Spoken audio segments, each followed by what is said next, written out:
టాలీవుడ్ చరిత్రలో సువర్ణాధ్యాయంగా మిగిలిపోయిన దర్శకుల్లో ఆదుర్తి సుబ్బారావు గారి తర్వాత నా దృష్టిలో పూజ్యులు గురువు గారైన దాసరి నారాయణరావు గారు కూడా ఒకరు. వారిలో ఉన్న ప్రతిభా విశేషాల గురించి చెప్పాలంటే ఆయన ఒక చూపు చూస్తారు. అది అంటే ఎలా చూస్తారంటే మైక్రోస్కోపిక్ లెన్స్లోంచి చూసినట్టుగా చూస్తారు, స్కాన్ చేస్తారు. అంటే అది చాలా చాలా ఒక అంటే స్కానింగ్ చేసినట్టు, కళ్ళతో స్కానింగ్ చేసినట్టు చేస్తారన్నమాట. మొత్తం ఆ తాలూకు చరిత్ర అంతా చెప్పేయగలరు. ఆ గొప్ప శక్తి ఆయనలో ఉంది. రెండు, నేను గమనించినంత వరకు, నేను శతావధానుల దగ్గర చదువుకున్నాను, భాష్యం అప్పలాచార్యులు అంటే వారి దగ్గర కూడా పాఠాలు నేర్చుకున్నాను. కానీ ఆయనలో ఉన్న ధారణ శక్తి చాలా గొప్పది.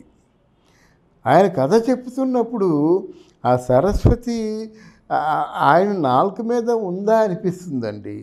ఎందుకంటే నేను అప్పటికి ఎన్నో కథలు నవలు రాసి అసిస్టెంట్ డైరెక్టర్గా జాయిన్ అయినప్పుడు కూడా ఎవరికీ కూడా ఆ ధారణ అంత వేగంగా జలపాతంలాగా ఉరుకుతూ వస్తుంది మాట. దాంట్లో కంటెంట్ కూడా ఎంత గొప్పగా ఉంటుందంటే, సామాన్య ప్రజానికానికి, మధ్యతరగతి కుటుంబానికి అలాగ ఆకట్టుకుంటుందన్నమాట. అసలు మధ్యతరగతి కుటుంబాల్లో జనంలోకి వెళ్ళిపోయిన సినిమా ఏదైనా ఉందంటే అది కేవలం దాసరి నారాయణరావు గారి సినిమా. అది ఆ సినిమాలో ఉన్నటువంటి విశేషాలు ఏమిటంటే, ఆయన కథ చెప్పినప్పుడు ఎంత ధారణతో ఎంత గొప్పగా చెప్తారో, ఎంత అంటే ప్రజలకి కనెక్ట్ అయ్యేలా చెప్తారో అంత బాగా మాటలు రాస్తారు. ఉదాహరణకి తొలి సినిమే ఆయనకి 100 సినిమాల తాలూకు అనుభవాన్ని ఇచ్చింది, తాత మనవడు. ఆ దాని గురించే నేను చెప్పదలుచుకున్నాను. ఎందుకంటే తాత మనవడు సినిమా ఈ రోజుకి కూడా ఇవాళ మనం తీసుకోవలసిన సినిమా మాట. ఈరోజు చాలామంది కొడుకులు ఏం చేస్తున్నారంటే, ఇదిగో వస్తున్నానని చెప్పేసి బస్ స్టాండ్లో వదిలేసి వెళ్ళిపోతున్నారు. అదిగో నిన్ను ఆశ్రమంలో చేర్పిస్తున్నానంటారు, కానీ ఆ చేర్పించడానికేమో తగిన డబ్బు కట్టకుండా వెళ్ళిపోతారు. బాబు మా అబ్బాయి వచ్చి డబ్బు కడతారంటే వాళ్ళు విలువేస్తున్నారు. కొంతమంది పిచ్చితల్లిలాగా నా కొడుకు వస్తాడు, నన్ను తీసుకెళ్తాడు అని చెప్పేసి చూస్తున్నారు. అలా మనం చూస్తున్నాం, వీడియోల్లో చూస్తున్నమాట. వృద్ధాశ్రమాల్లో ఉన్నారు. వీళ్ళందరూ ఎవరు? కొడుకులకి లక్షలు కోట్లు ఇచ్చి చదివించుకున్న వాళ్ళు, పెద్ద పెద్ద పదవుల్లో ఆ కొడుకులు ఉన్నవాళ్ళు అన్నమాట. ఈరోజు వాళ్ళని చూసేటువంటి పాపాను పోవటం లేదు.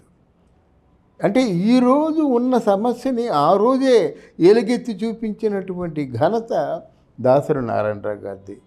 తాతామనుడులో ఉన్న మరికొన్ని గొప్ప విశేషాలు ఏమిటంటే, తండ్రి కొడుకు అంటే తల్లి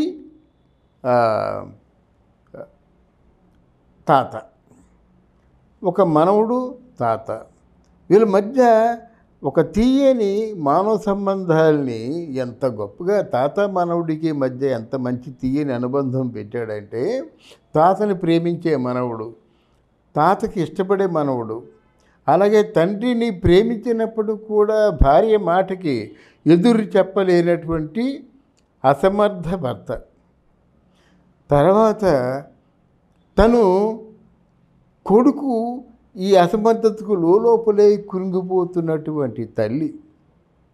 ఇటువంటి సన్నివేశాలు, ఇటువంటి సందర్భాల్లోంచి వచ్చిన పాత్రలు ఇవి. దాన్ని ఎంత గొప్పగా చిత్రీకరించారంటే, ప్రతి మాట కూడా జనసామాన్యంలోకి వెళ్ళిపోయింది. ప్రతి మాట కూడా ప్రతి ఇంట్లోనూ ప్రతిరోజు మాట్లాడుకునే మాట, కొత్త మాటలు కావు. అందుకే అంత సొంతం చేసుకున్నారు. తర్వాత ముఖ్యంగా ఆ మాటలకు కానీ, ఆ పాత్ర కానీ, పాత్ర ఔచిత్యానికి కానీ, ఆ పాత్రని మలిచే తీరుకు కానీ సంబరపడిపోయి ఎస్వీఆర్ గారు ఆ పాత్రకు ప్రాణ ప్రతిష్ఠ చేశారు. ఇది దాసరి నారాయణరావు గారికి ఒక విజన్ లేకపోతే చేసే వ్యక్తి కాదు. ఆ విజన్కి తొలి సినిమాకే మనం హ్యాట్స్ ఆఫ్ చెప్పాలి.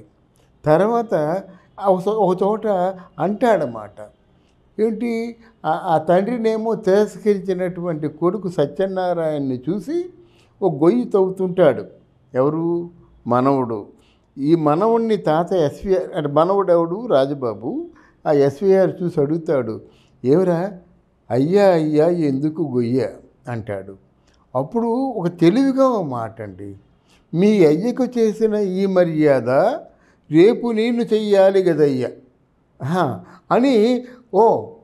ఇక్కడ సత్యనారాయణ గారు ప్రశ్నిస్తున్నట్టయితే సత్యనారాయణ గారితో చెప్తుంటాడు అనమాట. అయ్యా అయ్యా ఎందుకు గొయ్యి తీస్తున్నారు అని అడిగితే, నీ అయ్యకు చేసిన ఈ మర్యాద రేపు నీకు చెయ్యాలి కదయ్యా అంటాడనమాట. ఎంత గొప్ప మాట అండి, ఎంత జీవన సత్యం అది. అదొకటి. తర్వాత ఆ రోజుల్లో ఇద్దరు లేక ముగ్గురు చాలు అనుకుంటున్నటువంటి రోజుల్లో, అంటే సంతాన నియంత్రణ కోసం కోట్లు వందల వేల కోట్లు ఖర్చు పెడుతున్న రోజుల్లో పైసా ఖర్చు పెట్టకుండా ఒక పాట రాయించుకొని సోమ మంగళ బుధ గురు శుక్ర శని ఆది, వీడికి చోటేది పుట్టేవాడికి చోటేది. ఎంత గొప్ప ఫ్యామిలీ ప్లానింగ్ పాట అంటే అది. ఎంత గొప్ప అంటే విజన్తో రాశారో అనిపిస్తుంది అన్నమాట. సరే 7 పుట్టారు, ఎనిమిదో వాడి చోటేది, మళ్ళీ వచ్చేవాడు చోటు కావాలి కదా, చోటు లేకుండా చేసుకుంటారేంటి అంటే ఫ్యామిలీ ప్లానింగ్ ఖచ్చితంగా అమలు చేయాలన్నమాట. సరే 2 లేక 3 చాలన్నారు, మాకిద్దరు అన్నారు, ఇప్పుడు ఒకటే ముద్ద అంటున్నారు. ఇది ఏంటంటే ఏమైపోతుందంటే ఒక అతివృష్టి అనావృష్టిలాగా అయిపోతుంది రాను. కానీ అతివృష్టికి సంబంధించి రాయించిన పాట మాత్రం చాలా బాగా ప్రజల్లో పనిచేసింది, చాలా గొప్పగా పనిచేసింది ఆ పాట. తర్వాత సినిమాలో డైలాగులు మాత్రం ఆ పాత్రలలో నుంచే పుట్టుకొచ్చాయి. కానీ మా పాత్రలకు ఏదో పౌరాణిక పాత్రల తాలూకు మాటలను ఆపాదిద్దామని, ఎక్కడో చరిత్రలో ఉన్న మాటలను ఆపాదిద్దామని ఎంత మాత్రం అనుకోలేదన్నమాట. జనసామాన్యం ఏమనుకుంటారో ఆ మాటలే రాశారు. జనసామాన్యంలో ఉన్న ఈ వ్యక్తులు, ఈ వ్యక్తిత్వాలు ఏం మాట్లాడుకుంటాయో అవే మాటలుగా రాశారు. కాబట్టి తాత మనవుడు ఈజ్ నెంబర్ 1 ఆల్వేస్. తాత మనవుడు ఈజ్ నెంబర్ 1 ఆల్వేస్. ఎందుకంటే అటువంటి కనువిప్పు కలిగించే సినిమాలు ఈ రోజునేవి. కథ కానీ, మాటలు కానీ, పాటలు కానీ, పెర్ఫార్మెన్స్ కానీ, తర్వాత ఆ లోపల ఆంతర్యం కానీ, భావోద్వేగాలు కానీ ఏవి సినిమాల్లో కనిపించడంలే. రాసే రచయితలు లేరా? రాయించుకునే నాదులు ఎవరు లేరా? ఏదైనా captain of the ship is only director అని 100% కూడా నిరూపించుకున్న వ్యక్తి ఎవరైనా ఉన్నారంటే దాసరి నారాయణరావు గారండి. మరొక్క మారు ఆయన జ్ఞాపకాలను నెమరు వేసుకుంటూ సెలవు తీసుకుంటున్నాను. Thank you.